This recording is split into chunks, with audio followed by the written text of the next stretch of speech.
Okay, folks, here at TullyRiverQuail, I'm just finishing up my hen covey pen for my flyaway. This up here will all be enclosed next week with a door right here, but this will all be natural habitat for them. I have different plants planted here: foxtail, millet. In fact, I got a pack of seeds in my pocket. Just anything that I see that has berries on it that I think that they'll eat, I grab in the neighborhood and throw in the ground here, so you can see some of the stuff's coming up. But anyway, let me just give you a little idea of what's happening here. Here's the little recall tube. So when I let them out and I want to keep them caged in after, I'll close this door and then they'll go in here but won't be able to get back out. So that's called a recall tube, a recall funny. It's 12 inches long and has an angle. It's 4 inches on the front, 3 inches on the inside. Let me take you around here. So this little door opens up, obviously, and I have hanging food, a 5-gallon bucket that'll hang here, a waterer. Plus I got this external waterer here.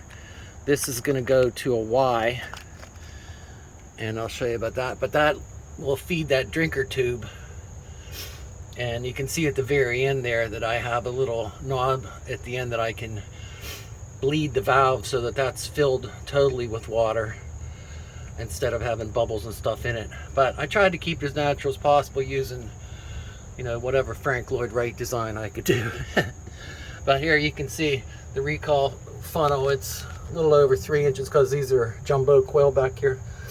But you can see there's a little thing, so once they come in, they can't get back out. And for some reason predators don't go in there, but I can shut that off with a little block that I have. Anyway, I made this cage so that they can have a little bit of visuals. The roof gives them a little bit of protection. You can see there's a little door in the back there on the other side that opens up, and that'll go out into the woods here when I want to, after I'm able to teach them to live in here. I'll let them out into these woods back here, and they'll come back in through another recall tube that I'm going to put down here. And same thing with this pen that I have here. I have a drinker tube, and this one's 5.5 foot tall. Teaches them to fly up because quail fly straight up. And then I have a little place so that they'll hang out on that ledge, and then that is a trap door there that'll let them out, so they'll fly out from there. And I have another one that I'm going to finish right here. I'm going to put my recall tube down in the corner here. This will be the edge where that board is. That's going to be the edge of the fencing, and the netting's going to be up to here. But they'll be able to climb back in through this side. Same kind of thing. If I want them open, I'll actually have this drops down so I can keep the door closed, but this drops down and they can come out of here.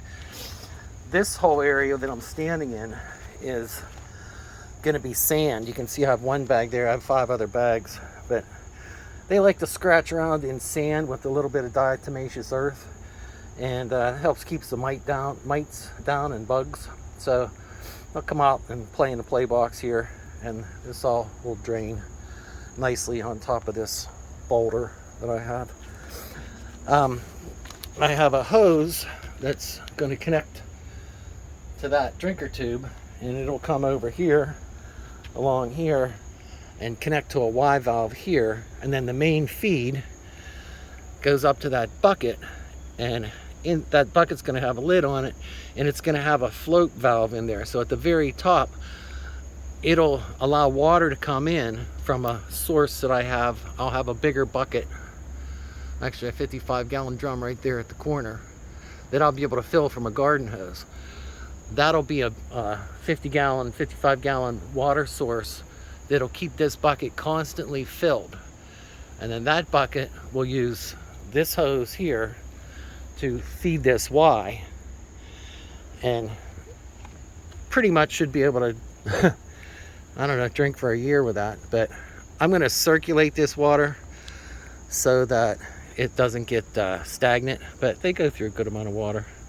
Now in the wintertime, I'm going to have to do something different. I'm going to have to heat that bucket, and like I said, I'm probably going to have to use these little return knobs that I have and use a circulation system just to keep things flowing. Well, I just wanted to show you the work I've done